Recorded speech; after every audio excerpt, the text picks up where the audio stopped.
Brian, hey, congratulations for Transformer One. Thank you. Thank you.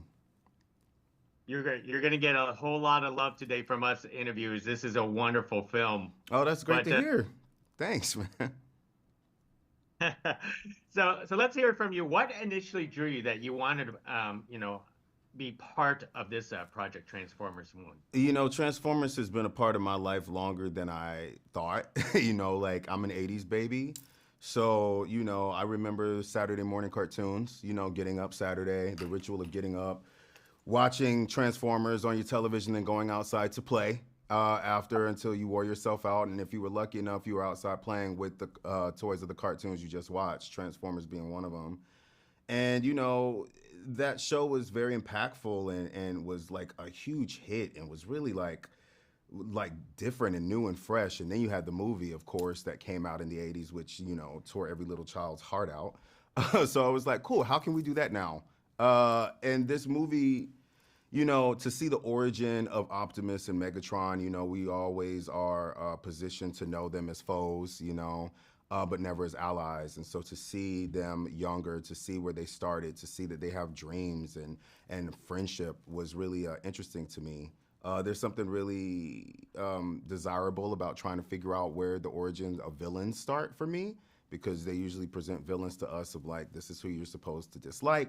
They're not really like, you never get the chance to see the heart and soul of who they are. So with this one, going back to Megatron's beginnings as D16, you really get to explore that. And I thought that was incredibly exciting.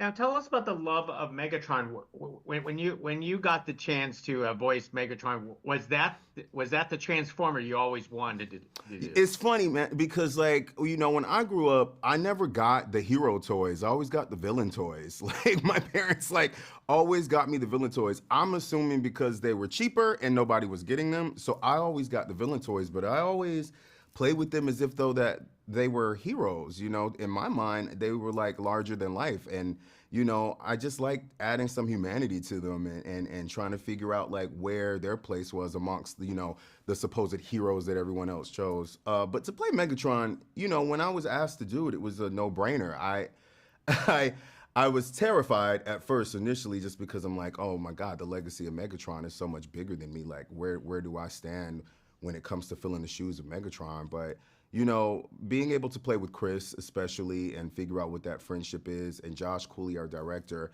had created such an amazing storyline and arc for D16, who becomes Megatron.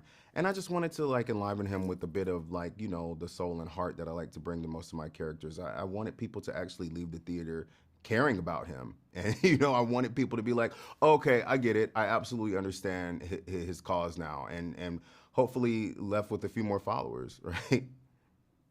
Brian, thank you very much for speaking to us about Of course. Transformer One. You brought my childhood and the love for Decepticons back. So Oh, thank you great. for that. That's great, man. Thank you. Thank you.